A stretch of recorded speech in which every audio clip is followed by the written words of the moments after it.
Let's My Trend Twister. Let's mic trend twister. आइए जायजा लेते हैं सोशल मीडिया की वायरल हलचल का। राजस्थान की झालावाड़ पुलिस ने डिजिटल धोखाधड़ी के खिलाफ एक बड़ी कार्रवाई की और ऐसे गिरोह का पर्दाफाश किया जो सरकारी स्कीम्स के नाम पर हजारों लोगों की निजी जानकारी बेच रहा था। इस ऑपरेशन का नाम ऑपरेशन शटर डाउन रखा गया। इसके जरिए ऑनलाइन ठगी के पूरे नेटवर्क की जड़ को खत्म करने की कोशिश की गई। 22 अक्टूबर की रात करीब 3 बजे झालावाड़ के एसपी अमित कुमार ने 300 से ज्यादा पुलिसकर्मियों को सीक्रेटली ऑफिस बुलाया।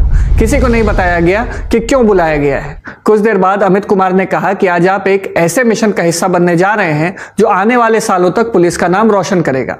हर टीम को एक सील बंद लिफाफा दिया गया जिसे केवल मौके पर पहुंचकर ही खोलना था। 40 टीमें चारों दिशाओं में रवाना हुई। सुबह 5:50 पर लिफाफे खोले गए और पता चला कि यह देश के सबसे बड़े साइबर फर्जीवाड़े के खिलाफ एक साथ चलाया गया अभियान है। छापेमारी में सामने आया कि यह गिरोह सरकारी योजनाओं जैसे प्रधानमंत्री किसान सम्मान निधि, वृद्धावस्था पेंशन, विधवा पेंशन और फसल मुआवजा योजना के पैसे को फर्जी खातों में ट्रांसफर कर रहा था। साइबर ठगों ने 15 राज्यों के सरकारी अधिकारियों, जिनमें पटवारी से लेकर कलेक्टर तक शामिल थे, उनके लॉगिन आईडी और पासवर्ड हैक कर लिए थे। इनमें बाड़मेर की कलेक्टर टीना डाबी के आईडी का भी दुरुपयोग हुआ था। इस पूरे साइबर फर्जीवाड़े का मास्टरमाइंड लईक खान था, जयपुर का रहने वाला, जो प्रधानमंत्री किसान योजना के स्टेट नोडल ऑफिस में संविदा कर्मचारी था। वो रात में अधिकारियों की फर्जी आईडीज और पासवर्ड बनाकर गिरोह को देता था और सुबह ऑफिस खुलने से पहले उन्हें डीएक्टिवेट कर देता था। अमेरिका के राष्ट्रपति डोनाल्ड ट्रंप का एक वीडियो सोशल मीडिया पर तेजी से वायरल हो रहा है। इसमें वे पूर्व उपराष्ट्रपति कमला हैरिस पर एक मजाकिया टिप्पणी कर रहे हैं। ट्रंप ने कहा कि मैं इस कुर्सी पर नहीं बैठा हूं, ये कमला हैरिस का बिछाया गया जाल है। I think I'm going to stand. This chair is the most uncomfortable chair I've ever. First of all, it spins. And the one thing I don't want is to fall on my ass, because that will be the only story. They'll say, sir, you did great. Too bad you fell. That would be the only story. So I'm not sitting in that sucker. I think it's a booby trap. That was put there by Kamala. UP के नोएडा में sector 62 में एक PG में युवती के साथ मारपीट की घटना सामने आई है।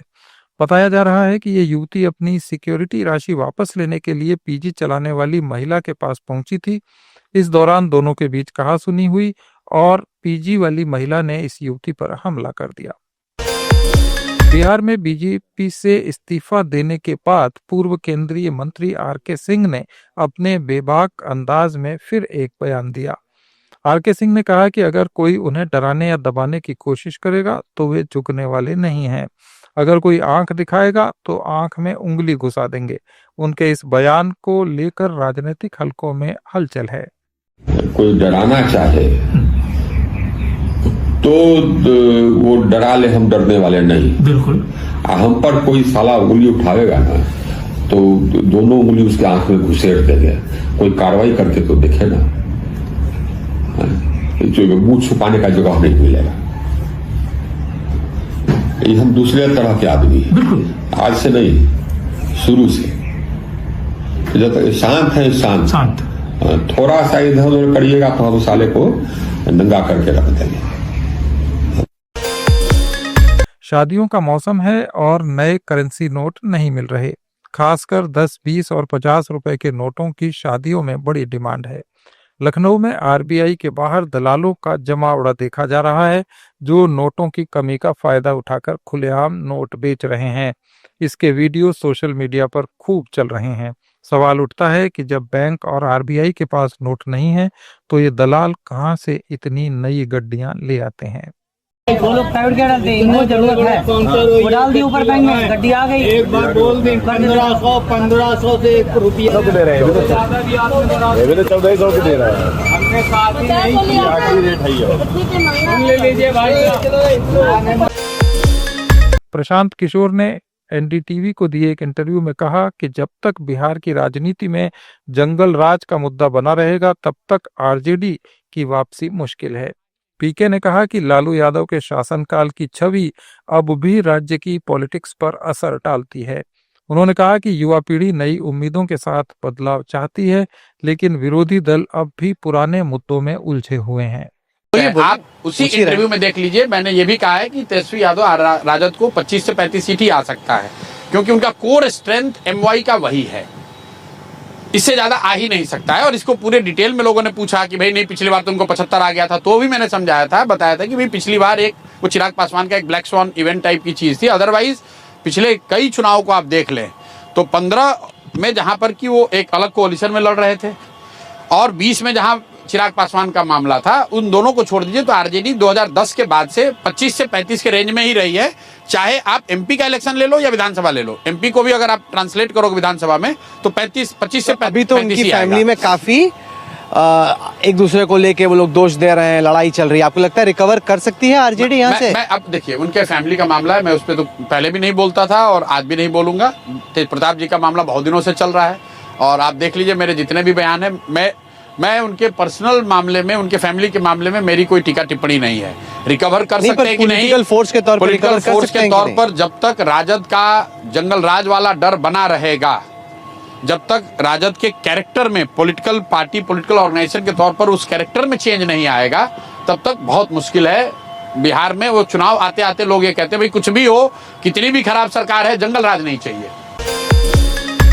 हरियाणा बीजेपी ने अपने आधिकारिक एक्स हैंडल पर एक वीडियो जारी किया है। इसमें पार्टी ने कांग्रेस के वोट चोरी करने का दावा किया। वीडियो कथित तौर पर हरियाणा चुनाव के समय का बताया जा रहा है। इसमें एक सांसद के भाई जो खुद पूर्व एमएलए हैं, उन्होंने अपनी ही पार्टी के एक उम्मीदवार के खिलाफ जातिगत टिप्पणी की है। बीजेपी का कहना है कि ये ऑडियो कलायत विधानसभा क्षेत्र का है और वोटर्स को जाति के आधार पर प्रभावित करने की कोशिश की जा रही है। नहीं तो कदे मान लिया आप इसने घोड़लन वोट ना दिया गुड्डा साहब के, फिर दिक्कत आओ सीएम बनने में। देने की नीयत बनी रही हो तो बताए नीयत को नहीं, कदे दोनों पास उलझ रहा सौदा है। ऐसा सुन ले बात है। हाँ सुनाओ। इससे जो गई वो बाप बनेगा जो कदे जाटा की बारी तो आंदी नहीं, जब वो ना हो तारी जाटा की बारी आंदी नहीं, कमा रही टिकट जाएगी रहेगी आगे। यह बात तो फिक्स हो जाएगी। देखोगे तारा देखोगे, तारा भविष्य देखोगे, यह बात तो फिक्स हो जाएगी सीट तो। चलो बतलावा फिर करा चलो। उड्डा था मैंने न्यू बताने को नहीं आता, उड्डा खड़ा गया था 10,000 आदमी ने जाके जाटा ने विरोध किया, मेरी टिकट दे दी। उड्डा ने तारा भविष्य देख लिया गई। चलो कोई नहीं, बतलावा फिर करा संजना का जुगाड़ की में। संजना कर दो जुगाड़ लेके वहाँ कलायत में तो ठीक होगा अपने विकास का। पूरा तो क्लियर है। चलो अच्छी बात है। पूरा थोड़ा सा होने 30-40,000 से जीता। चलो अच्छी बात, ठीक है विधायक जी। जुगाड़ लेके ठीक है विधायक जी, करा कोशिश। हाँ नुकसान फैलोगे क्यों, चक्कर बढ़ाओगे, कोट जहाँ पड़ जाएंगे। ठीक है ठीक है ठीक है ठीक है विधायक जी। सोशल मीडिया पर कांग्रेस नेता सचिन पायलट का एक वीडियो वायरल है, जिसमें वे पार्टी के बूथ लेवल एजेंट्स का हौसला बढ़ा रहे हैं। पायलट कह रहे हैं कि धरातल पर काम करने वालों को ही टिकट मिलना चाहिए, बाकी पीछे काजू किशमिश खाने वाले तो बहुत से घूमते हैं। स्ट्रॉन्ग सिफारिश करूंगा अध्यक्ष जी, मैं बहुत जोर देके बोल रहा हूँ, उन्हीं लोगों को आप सिंबल दीजिएगा, उन्हीं लोगों को सिंबल देना चाहिए जो क्षेत्र में सक्रिय होकर पार्टी की मदद कर रहे हैं।